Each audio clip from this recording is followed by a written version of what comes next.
about just a little over 18 years ago, and we were acquired by Cherry Bekaert end of last year. So I'm new to Cherry Bekaert.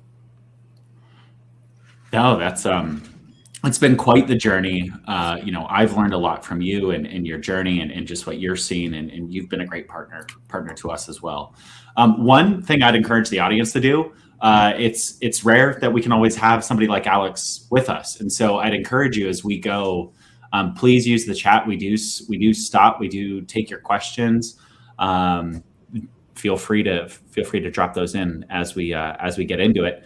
One of the things that we're going to dive into is kind of the state of, what Alex is seeing. One question I have for the audience, we're going to put up a poll here, is I'm curious where all of you are in your own adoption of AI. So if you go to the polls, curious kind of where you all are within your own journey. What are the barriers that you're facing? So go ahead, answer that, and then we'll get into some of our topics for today. So, I mean, Alex, you sit across and you've managed a bunch of different functions all at once, everything, from bookkeeping to CFO work. As you all are approaching kind of how you're doing what you're doing, like practically where is AI showing up and what are you seeing today and how those functions are changing? That's a great question. It's showing up in many different forms and many different parts of the Cherry Bekaert world now. So I'll stick to like the FAO part, which is my part of the world. Clearly, Claude, ChatGPT, those kind of tools are assisting people in ad hoc analysis for sure. We're also trying to be what I call AI humble as far as like the tools out there, and it's trying to stay on top of what is actually coming out by third parties. So like if it's the Rillits or the Campfires or the tools that we can use in our practice to make ourselves more efficient. But there's also the fear factor of, hey, what are we exposing ourselves to from a risk standpoint, which is also kind of a little bit nerve-wracking about the whole thing, or what kind of flaws it introduces into our processes. Like, for example, if you overly rely on some analysis, and that analysis turns out to be wrong, or you build a model and the model turns out to be wrong, that does reflect on us. So it's just a little bit of all that. So a lot of, let's say, chaotic thinking about it, and it's a lot of, let's say, just frankly, just concerned, but also very excited about what it can do. And I have some examples of stuff where we used it, and it's been awesome. So. Yeah, no, I can't wait to get into some of those examples. I'm curious, do you find that your clients are pulling you into this AI conversation? Are you bringing it to them? Like, where's kind of the push pull? That's a great question. No, luckily our clients kind of we work in my day job. I was the managing partner of Tarsus, but now with my client work, but I do have a book of business of clients. So on the client side, and what am I hearing from other CFOs in our team, is that we're working with a lot of tech companies. So it's not like they're looking for us for guidance here. A lot of them are doing things on their own and have all kinds of challenges. They're using it from everything across the stack, from go to market to product development, etc. So luckily they do rely on us to handle the finance and accounting stack and solution and services. So we bring it into them too. John, to answer your question, the quick, they might be curious, they might be asking this question, especially but where we see it a little bit more though is on the new business side, where clients, some of these newer companies that are getting started or hitting certain inflection points are asking, as we go into the discussions about different systems, why don't we go straight to these newer systems versus like, the Intact Sages, the NetSuites, and those things. So it's a little bit like that. One thing that I feel, Alex, I mean, and I think a lot of us in accounting feel this, is pressure to show that we're making momentum and that we're actually using these tools. When somebody comes to us, whether it be CEO or investors, they're going, how are you showing adoption of AI? And so you have to have an answer for that. Right. And then I would say 6 months, 12 months ago, you could kind of get away with some of the check the box, like, oh, okay, I'm using it in my email. I'm using it to do these certain analyses a little bit quicker. Now people are starting to expect more and more, but I'm curious from your perspective, there's still, at least from what I can see, there's still a lot of hype. There's still a lot of people making huge claims on LinkedIn. Or wherever you're, especially, some of these newer folks on this, well, anyway, there's a lot of hype in the market. I'm curious from your perspective, like, what is real? What's hype? What are you seeing? And I guess for this audience, what should they be thinking about of like, okay, these are some real practical things you should start looking at doing now? Yeah, I think some of these the basic tools out there are great junior analysts, and if you were a CFO, you would not take a junior analyst work product and go into a board meeting with that or into a pitch deck with that. So it's just that context setting of where they are as where you are as far as like the tools and how you can use it. So, and then as part of that, I think part of the fear there is the, let's call it AI laziness, which is, okay, it does look great. It does can come out sounding perfect, but you do need to check these things. These things are not flawless by any shape or mean, just like a junior analyst. So with that sort of just framing, I think personally, that's how I look at it within the finance and accounting structure. Now, we all in the finance and accounting world are really working for businesses. I'm on an outsourced basis, but I assume everybody on this team, on this webinar, a lot of them are in-house at different firms. So we're supporting businesses that are making, let's say, bigger bets in this realm, right? One thing is, hey, look, can we find some efficiency in our finance function?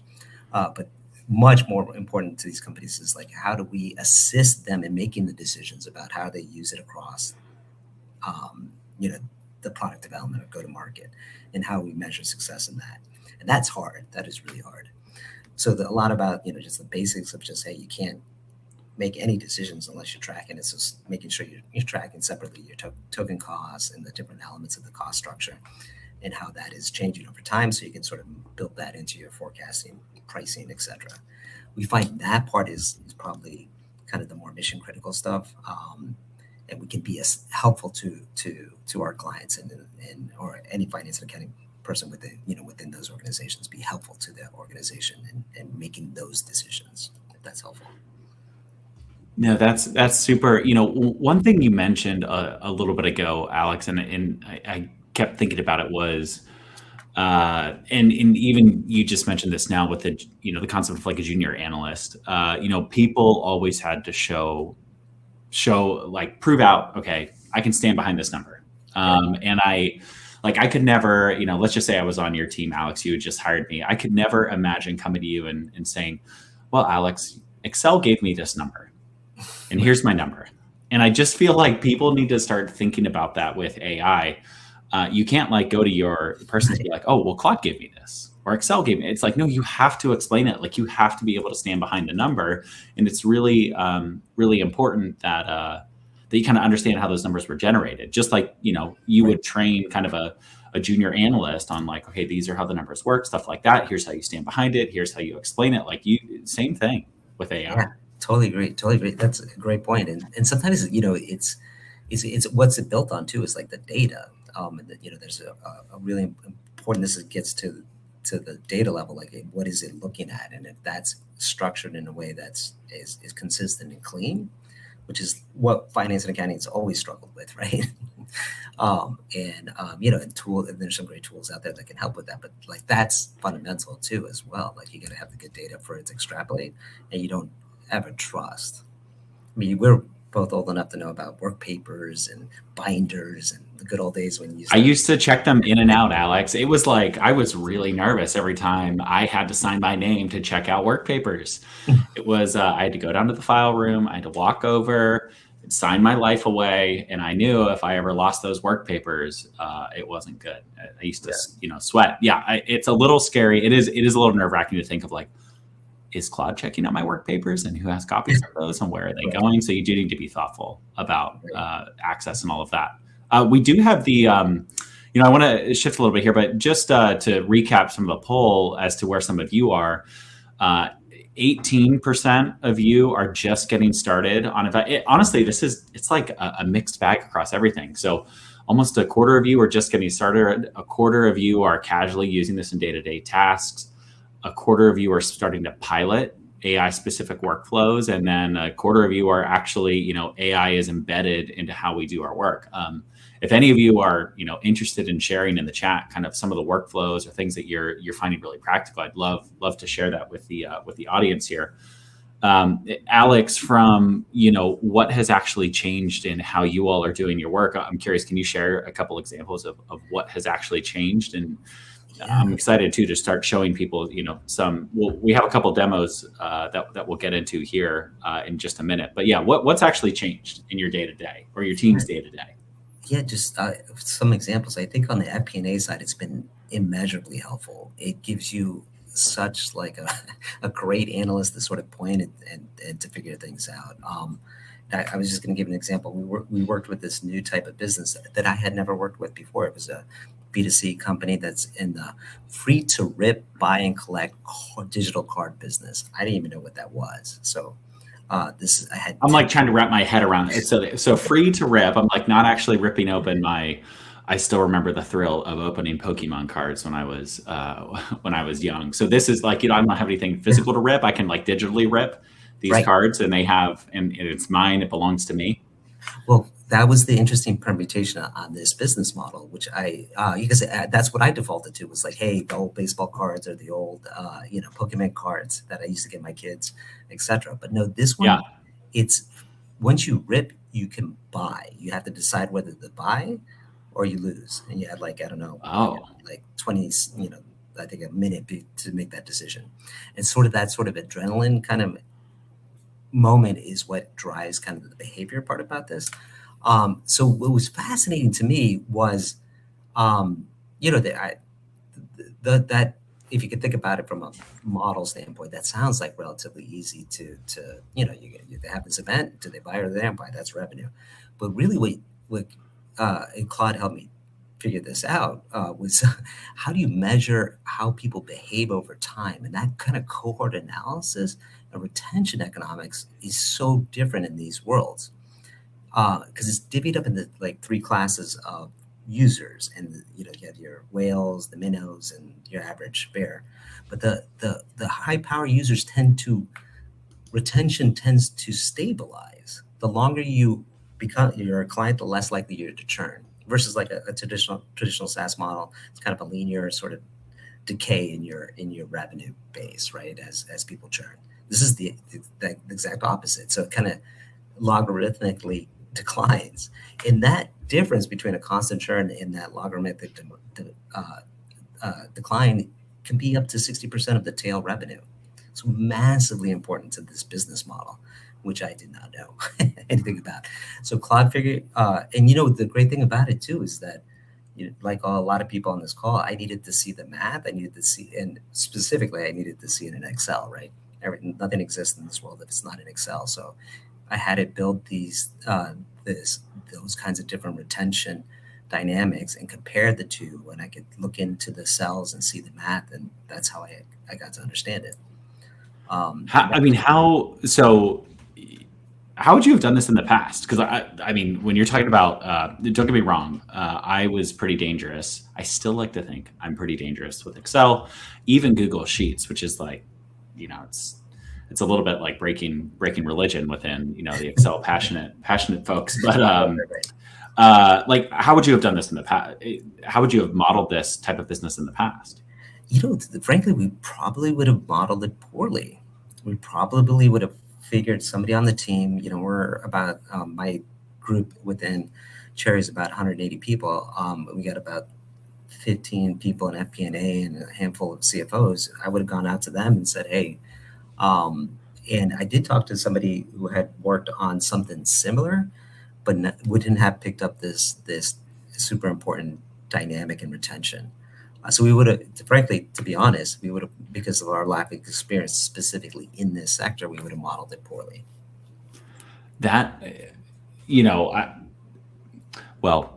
sounds complicated. I'm just trying to think around like how I would do that today. And that's it's very well. Anyway, I can't really even wrap my head around that a little bit. Are there other tasks that your team, one of the things that is, is starting to come up, and there have been so many waves over the last few years. So, like 2021 was growth at all costs. 2022 to 23 was like, okay, now everybody needs to be efficient. And then, ChatGPT launched and it was like, everybody has to use AI. And then 2025 was like, what's that thing? Oh, Anthropic caught up, and now all of a sudden it's like, okay, are we using Claude? Are we using ChatGPT or Codex? And now everybody's going, okay, what do tokens cost? But I feel this new shift is coming up where it's efficiency is table stakes. Understanding your tokens and your costs is table stakes. Right. Now it's about it's moving beyond efficiency. It's moving beyond some of those things, and now it's like, okay, how are you able to do things such as take on clients that maybe you couldn't support before, or like what are the things that you're able to move into that you weren't able to take on before, and like how do you show that? How do you well, I'm just curious on your end, like moving beyond efficiency, like what are some of the things that your team is starting to lean into, take on that maybe you weren't able to take on before? So this was a good example of how this particular client, like we feel now we're in a good position to support them. Now that we see this and understand this and can now work with them and start tracking, as we all know, like all this is based on traction and what's actually happening. So now we know what to look for in the cohort, right? And that's what investors are looking for, is that traction. So that everything from like modeling to tracking, whether it's the cash flow to the KPIs, it's so important in what we do. Access to information. Yeah. It's a little. I was talking with not our investors, but one of our PE partners, PE VC partners, and they were saying, our ability to help our clients is so much greater because we have just more access to information and data than we've ever had before, where previously, they would send it for a PBC list is more of like an audit request, but right. It's just like, there's so much information that can be consumed and digested right. And in like record time. Yeah. And then to specifically what you're talking about, I think they're like, if you think about so much of my software world, my B2B world, it's all about what's happening with the customer dynamics and the cohorts, and having the data in a good place in a way that can be consumed by these tools is so important. And that's, obviously you guys do a great job with Maxio on that, because that still is driving what the new, at least what we see for our clients, and what the investor decisions is what's happening with customers, churns, now growth. It's funny, it keeps flipping all these different metrics, but gross retention seems to be the number now, as a proxy for AI risk. So it's really helpful to have the data in a way to really understand that. Now, we have another poll question I want to throw out to the audience here, and the question here is, essentially about what are the barriers that are holding you all back today. So I'm curious to we're going to launch that poll. Curious to see what some of you all in the audience are saying. Hey, what's holding you back today from leaning into these things? One of the things I like to do, Alex, is just to show people some practical examples. And I have, one of the things that I've pulled up here, and this is, not real, I don't have real data that I'm going to show some folks because, again, anyway, this is as close to, I would say this is not real data, but this is a real thing that I pulled together just the other day. In the past, I think many times, finance teams and accounting teams, like one of the biggest intersections between finance and the rest of the business, it comes down to like commission plans. And one of the, it's got a chuckle out of you, Right. It's a heated topic. And I think one of the things that I always wanted to be able to do was to take somebody's commission plan. And so here's kind of a sample commission plan that, I pulled together for this. Let me share my screen really quick. Let's go over to screen one. All All right. And, this has I don't have anybody's name in here, but it's like, all right, here's my base salary. Here's my commission. Here's kind of my accelerators, stuff like this. But, every rep sometimes can have, ideally, if you have a perfect, comp plan and everything goes according to accounting's desires and hopes and dreams. There's one plan for the whole team. It never works out that way. But one of the things that I always wanted to do was to demystify, like, how do you get paid on this plan? So in past lives, we brought in consultants to build out calculators for everybody on the team. There are lots of ways to go about it. Sometimes the accounting team has enough bandwidth to do that. One of the things that I wanted to show here was this is a blank Excel workbook with the Claude plugin. And I kind of wanted to show some folks, some ways that, I've gone about solving this in the past. And so what I'm going to do is, take this comp plan, I'm going to drop it in here, and I'm just going to ask Claude for help in building out the calculator. So, let's go ahead and say, I have a comp plan. I need help modeling how my rep is going to get paid on a monthly basis. I'd like to keep this calculator simple so they can enter their attainment by month and see the payout. And let's see what Claude comes back with. This is live, so who knows? But I think this is one thing, for the audience, these are some real things, as you think about one of the things I was tempted to do, Alex, maybe we could do this later if the audience so desires, is you can actually, take Claude, point it at a website, maybe we could point it at like a digital, like a digital token type website, and say, hey, help us model out this business. This is a new client we want to win. This is some new work. And so kind of the cool thing here is this has gone through, it's read the whole plan and said, hey, these are the elements I'm seeing. Is this true? And then it's saying, here's what I'm proposing on how we build the comp calculator. And let's go, how much detail should we enter per rep per month? Let's go simple. Let's keep this simple. Nobody wants anything, too complex, and saying, okay, is this a ramped customer, or is this somebody who's fully ramped? And very important in modeling out your quota attainment and budget for the year. So we'll go, no, this is a full year ramp, and let's see what it comes back with. While this thing is cooking, Alex, I mean, I'm curious, have you, like, how I've talked to some folks, and everybody likes to make big claims, but I've talked to a couple analysts and they're like, I'll never write an Excel formula again. Is that too much, or is that like how real? I think, gosh, that's an interesting question.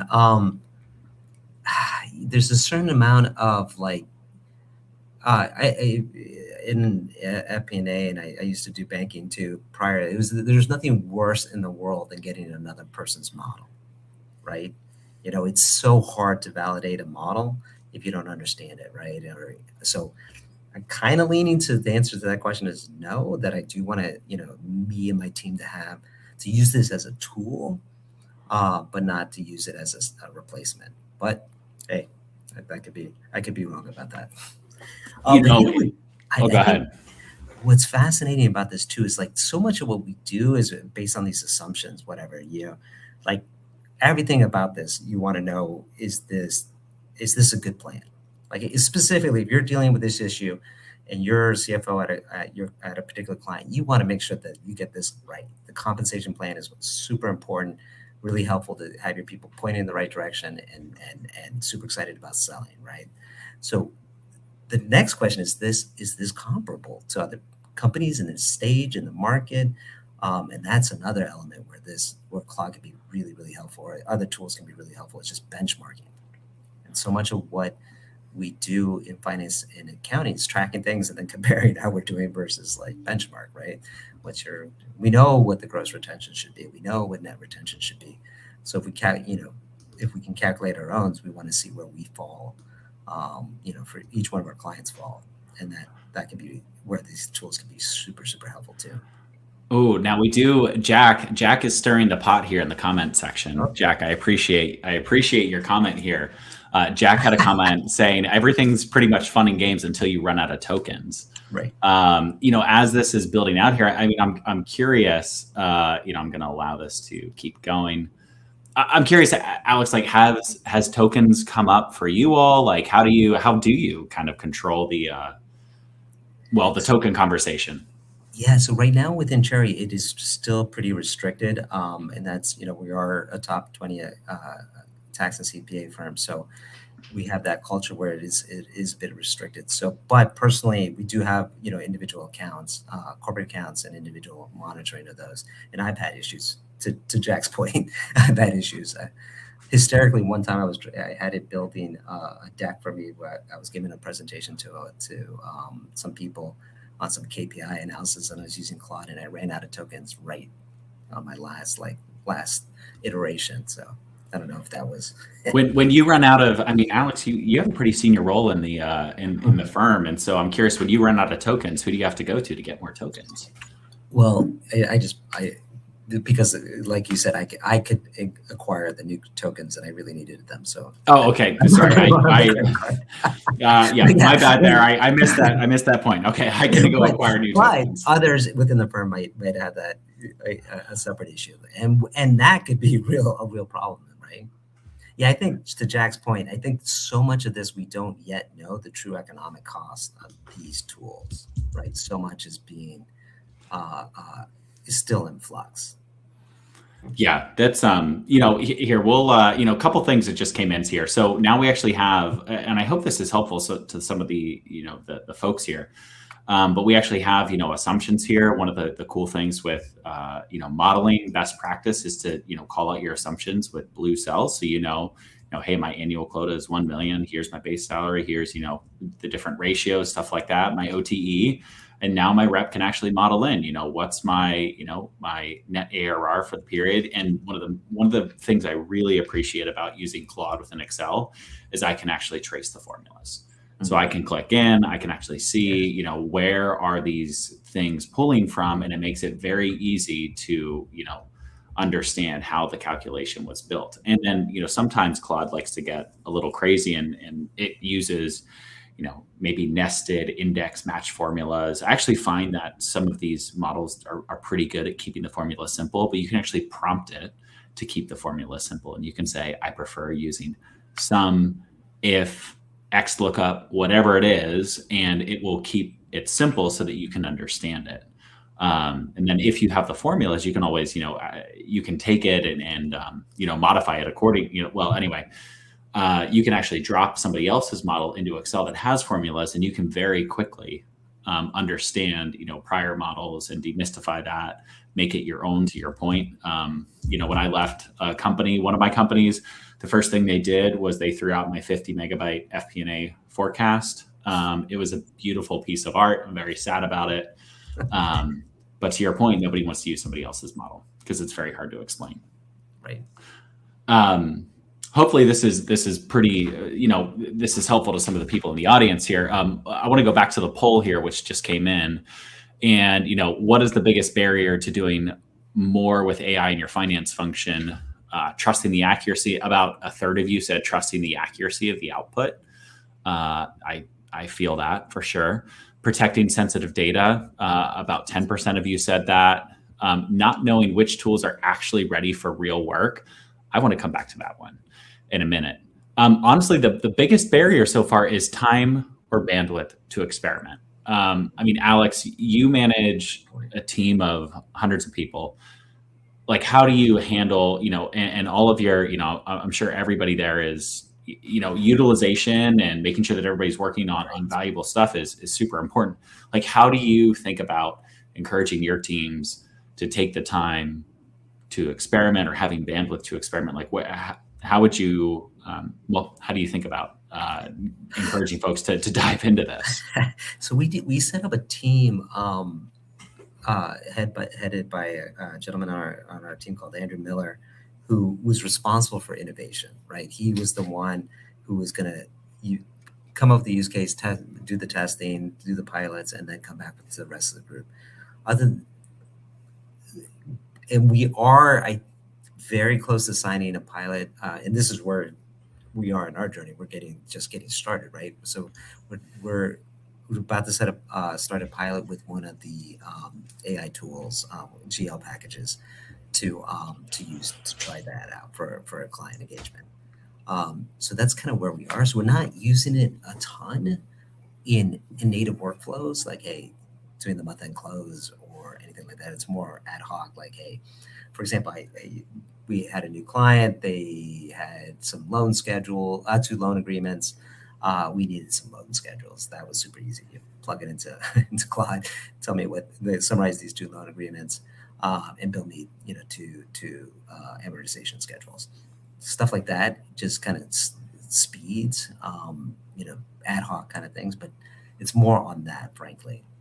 And I will say that it's kind of hard to drive change in an accounting function firm, because accountants, I always say controllers, it's in the name. They like to have control, and they sometimes are difficult to get. I love control, Alex. Yes, exactly. Especially of accounting and my numbers. I have to have control. Otherwise, I feel very out of control and I start panicking. Exactly. And I think most people go into accounting because of they're up that kind of mindset. So changes can be difficult in our world. Going back to the timer bandwidth to experiment. One thing that actually came up last week as we were chatting with Nick over at Curve Dental is their team actually hosted a finance and HR hackathon. Their CFO sponsored it and put real money on the line. He basically said, whoever comes up with the best idea to, it's like, hey, what are all the workflows that you all are working on? How can you make, throw AI at it? I'm not going to tell you how to throw AI at it. Just see what you can do. And the team went after it, and they had 2 winners, and now they have a number of different automated skills and processes that have made their process much more efficient. So I think, making it fun, I think taking, finding ways to adopt new tools and stuff like that is there have been different waves throughout the year. And I think it's important that teams pause for a minute or find an opportunity to pause. And maybe it's, like a 1 hour, 2 hour session or something like that, where you can just say, hey, we're all going to do this. We're going to make it fun. In a past company, one of the things we actually did is we knew there were some things that our team needed to get done. We actually had a lot of processes and documentation that needed to get done. So one of the people on our team at the time hosted we had a doc day. Right. We made T-shirts. We brought in donuts and bagels and lunch, and everybody on the team rolled up their sleeves, and we made it fun.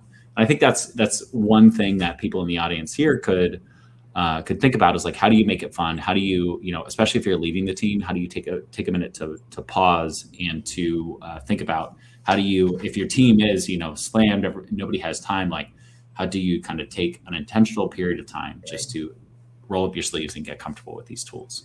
Yeah, and I don't know how applicable this is to other people on this call, but in our firm, it's always great to find champions or centers of progress, let's call it, not necessarily excellence, because that sounds negative to the rest of the team. But it's places where you'll have people, maybe a controller who's a little bit, or an FP&A person who's a little bit more open to these changes, and they implement the change. You use that as a case study for the other team members and show how it helps.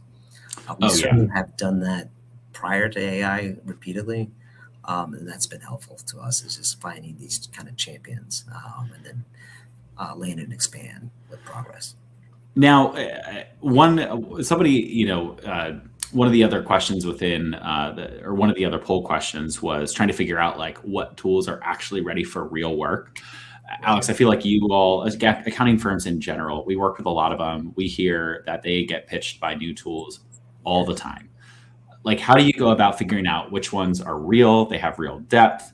How do you go about testing them? And how should people think about evaluating these tools and which ones are ready for real work? Yeah, that's a great what is even real work? Well, for example, I had this. Oh man, early on we had this company. I won't mention their name, but they came. They said they were pure AI 606. ready RevRec KPI tool, and you could just give it the contracts and sit back and watch it build your revenue schedules, your invoicing, and blah blah blah. And it was when we saw the pitch, we were like, oh my gosh, this is going to save us so much time. This is awesome. Can we give you 3 contracts? So the pilot was, we gave them 3 contracts, and we wanted them to show us, everything from the revenue schedules, the deferred commission, and just show it to us. We sent it 3 contracts, and came back, and all 3 were wrong, like not even close. So, so there's just, to your point you made earlier, there's just so much hype that it's kind of a little bit overwhelming. All the stuff that you're hearing that it's gonna solve everything. You're never gonna have to do another thing in the world, and your life is gonna be perfect once you implement this tool, right? and sounds wonderful. It does, and a lot of things are wonderful, but yeah, like everything in life, it's never that easy, right? So just test. We're signing pilots. We're kind of in this pilot. We're going to run. We can do this. We're going to run it parallel with another client system. So let's say it's on one stack over here traditionally, and then we're going to start a new stack with this new tool and see how it compares. So yeah, if you're trying to figure it out, I even rewind when we were when I was evaluating my first ERP purchase. At another company I was at, and we were trying to figure out which ERP is right for us. Right. The same thing you did is what we did at the time of the evaluation. Right. And the pressure I always put, or not the pressure, but the litmus test I always used with folks was very similar to what you said, Alex, where it's give me a real example.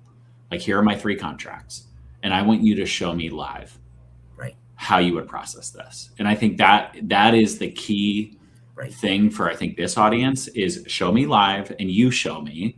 Don't go off and get your one system expert, and bring them back. And now, I mean, I do want to, I want to be fair within this too, because sometimes things are complex, and like you do need to be methodical and think about how does this plug into the system.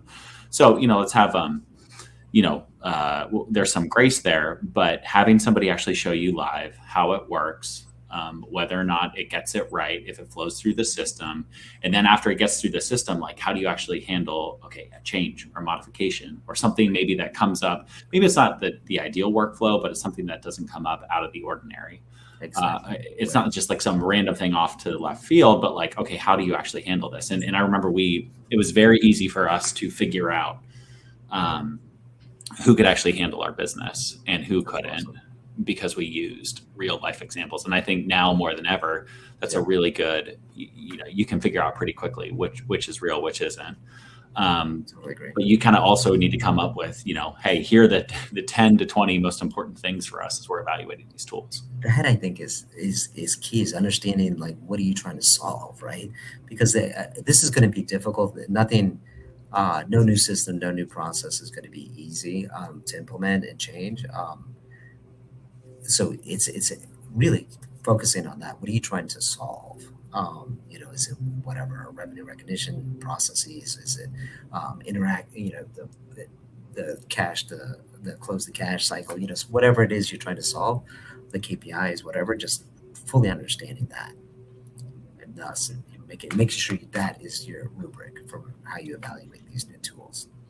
Now, Zumi, we're almost at the end of the webinar here, Alex. But I'm curious, 2 more questions for you here. But as you zoom out and you think more broadly about, Cherry Bekaert, some of the advice that you all are putting out to market, like what guidance are you all putting out to your teams, to your clients, especially just in like this whole conversation right now? Like, what are the key pieces of guidance or advice that you all are rolling out internally into your clients?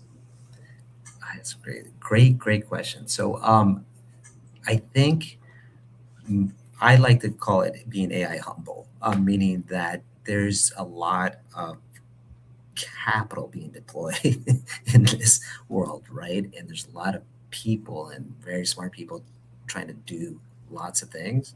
So understanding that, what you can accomplish maybe internally with your own systems, or trying to do it on your own, just keeping that sort of perspective that, hey, you may be in a better position just to choose winners here. Like, do you build absurd example, do you build your own GL package, or cloud code your own GL package, or pick like a Campfire, or really, that kind of decision. That's an absurd example, but somewhere along that line, just being humble about where you are and what you can accomplish internally. Because a lot of people, I hear a lot of bravado. A lot of people are like, hey, we've done this, that, and this, and then you poke under the hood, and it's really not working, as they say. So yeah, that's a big part of it. Is I think just staying humble and very, very open, and just keeping your eyes open on the horizon of what's coming as far as tools. I know how we're thinking about it. I like what you're saying there, being AI humble. Again, I like to think that I'm pretty dangerous with these AI tools. I've actually deployed whole applications to different URLs and stuff like that. The thing that I have a new appreciation for is just maintenance of these tools. Right. As new models come out, like models get retired, and then all of a sudden you need to, like, if you're going to start relying on these tools, especially for like a GL or an ERP as your system of record and your source of truth, that'll get hairy. If not today, in 6 months, whenever your auditors show up, or you go to fundraise, and then you have to show kind of how everything is made. I know how our team is thinking about it is we're pretty obsessed with having reliable data sources, like systems where we know that the numbers that we're pulling from are accurate. And then where we're kind of going ham on AI are the analytics that we can run on top of that, and the insights that we can unlock on top of that, because we know that we can trust our data sources underneath that. Well, Jon, how do you guys view Maxio? How are you guys viewing the security concerns and yeah? Let me just throw. Oh man, I'm putting me on the spot, Alex. No, I think you have to. I mean, before AI came out, you had. People had IT policies. They had security policies. Like you had to be thoughtful and methodical around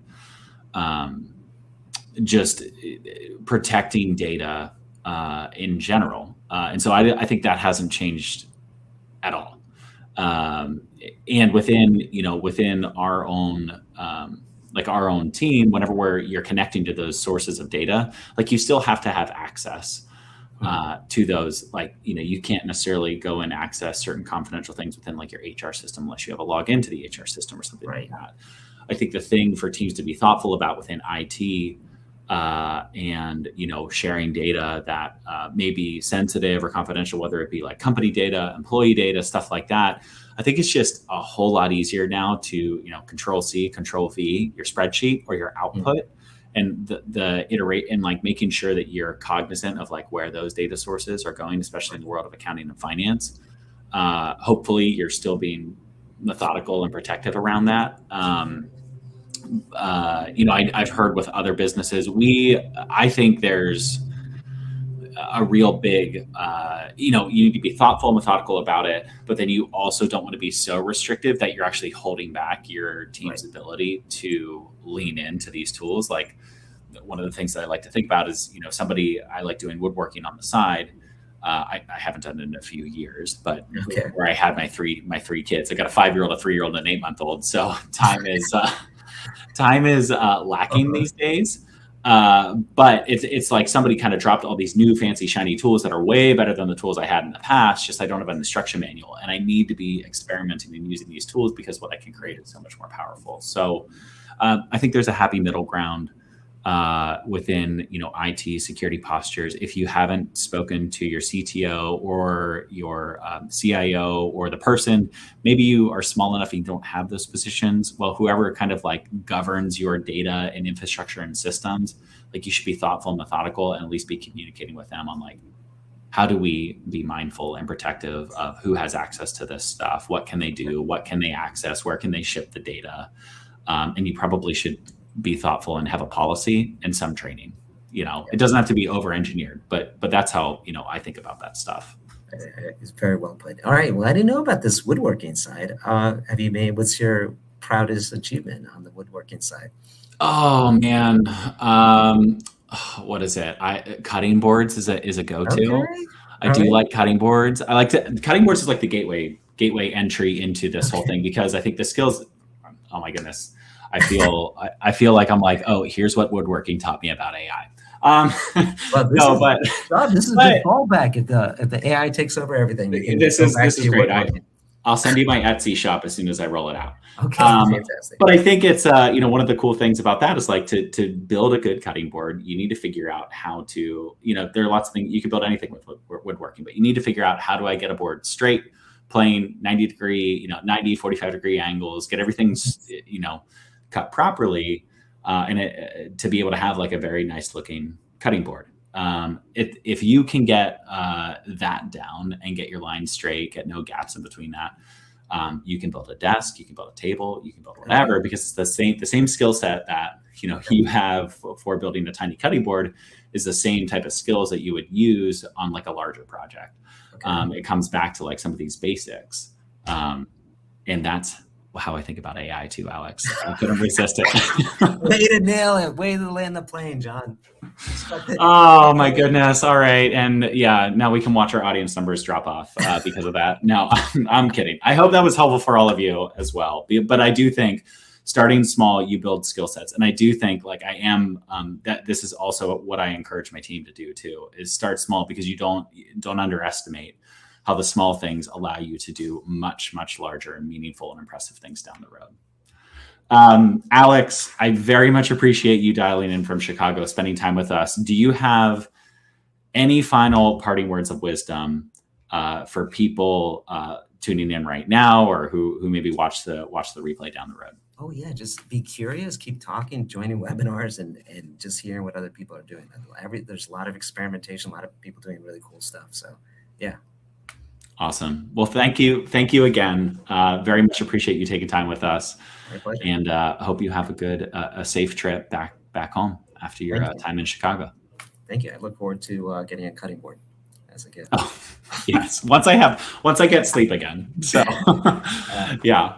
All right. Thanks everyone. We'll catch you. If next week we're dialing in with Casey from K1, I think that'll be a really great conversation as well. So we'll see some of you. Actually, that's in 2 weeks from now. We'll see some of you in 2 weeks. All right.